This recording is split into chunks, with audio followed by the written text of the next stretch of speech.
Αυτή είναι η ιστορία του θεού του κάτω κόσμου, του Άδη.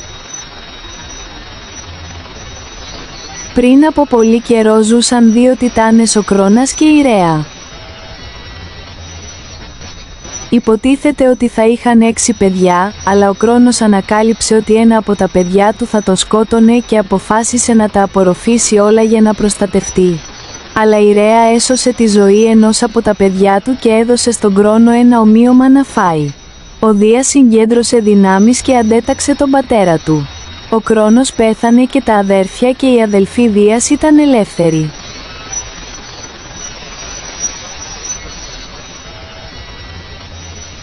Ο Άδης είναι ένα από τα 3 αδέρφια, πήρε τα χέρια του στον κάτω κόσμο όπου κατέληξαν οι ψυχές των νεκρών. Μια μεγάλη, φαινομενικά ατελείωτη σπηλιά ήταν η μετά θάνατον ζωή. Ο Άδης, ως θεός της γονιμότητας, άρχισε να φυτεύει δέντρα για τις νεκρές ψυχές και για τους αμαρτωλούς άρχισε να τοποθετεί κελιά.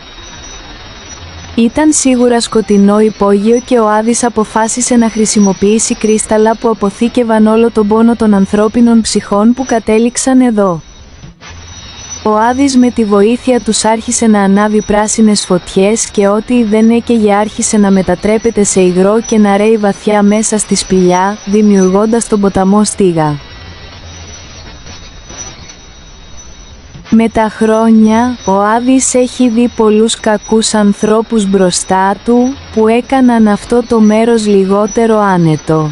Στο τέλος, υπήρχαν περισσότεροι κακοί άνθρωποι από καλούς και ο Άδης, αφού συμβουλεύτηκε τους αδελφούς του, κατάφερε να στείλει καλούς ανθρώπους σε ένα καλύτερο μέρος και, θυμωμένος με τους ανθρώπους, μετέτρεψε το βασίλειό του σε θάλαμο βασανιστήριων, ώστε οι κακοί άνθρωποι να πληρώσουν για όσα είχαν κάνει στη ζωή τους και για τα σπασμένα όνειρα του όμορφου βασιλείου του Άδη.